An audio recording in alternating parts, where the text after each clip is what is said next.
জীবনে কখনো কখনো এমন একটা টাইম আসে, তাই না, যখন মনে হয় সব শেষ, কিছুই আর ঠিক হবে না।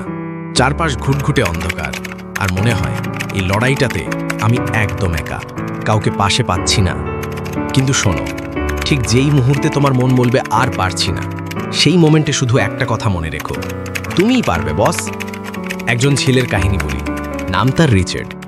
ছোটবেলা থেকেই ওর চোখে একটা স্বপ্ন ছিল যে সামডে নিজে কিছু করবে, নিজের পায়ে দাঁড়াবে, একটা নিজের আইডেন্টিটি তৈরি করবে। কিন্তু লাইফ তো আর মুভি না যে সব কিছু প্ল্যান মতন হবে।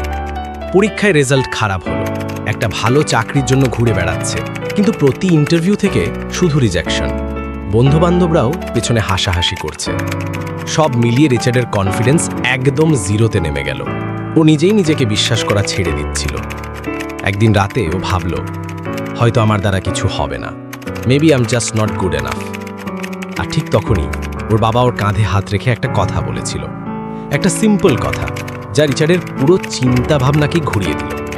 বাবা বলেছিল, হাল ছাড়িস না রে বাবা, যে মানুষ হেরে যায় সে পারার জন্য হারে না, সে হারে কারণ সে থেমে যায়। বুঝতে পারছো কথাটার ডেপথ?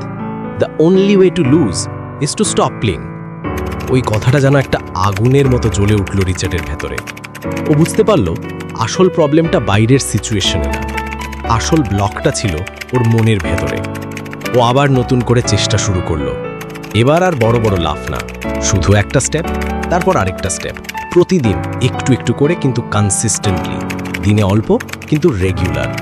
ফেলিয়ার এসেছে, আবার এসেছে, কিন্তু ও এবার আর থামেনি। কিছু বছর পর সেই রিচার্ড, যাকে সবাই ইউজলেস ভাবত, নিজেই একটা ছোট্ট বিজনেস শুরু করলো। আর আজ ওর আন্ডারে 5 জন মানুষ কাজ করছে। ও এখন শুধু নিজের পায়ে দাঁড়ায়নি, ও আরও কিছু মানুষের ভরসার জায়গা হয়ে উঠেছে। তাই বন্ধু শোনো, তুমি এখন হয়তো তোমার লাইফের সবচেয়ে কঠিন সময়টার মধ্যে দিয়ে যাচ্ছ। হয়তো মনে হচ্ছে চারিদিক থেকে শুধু ব্যর্থতা আসছে, কিন্তু বিশ্বাস করো, এটা শেষ না, এটা তোমার নতুন শুরু। তুমি যদি এখন থেমে যাও, যদি হার মেনে নাও, তাহলে তোমার কাহিনীটা এখানেই শেষ হয়ে যাবে। কিন্তু তুমি যদি শুধু আরেকবার ঘুরে দাঁড়ানোর হিম্মতটা দেখাও, তাহলে প্রতিটা নতুন দিন তোমাকে তোমার জয়ের আরও কাছে নিয়ে যাবে। মনে রেখো, হাল ছেড়ো না, তুমিই পারবে বস। এই ভিডিওটা যদি তোমার মনে একটুকু জোর দিয়ে থাকে, তাহলে একটা লাইক করে দিও। আর এমন আরও মোটিভেশনাল কন্টেন্ট পেতে সাবস্ক্রাইব করো তোমার নিজের চ্যানেল তুমিই পারবে বস।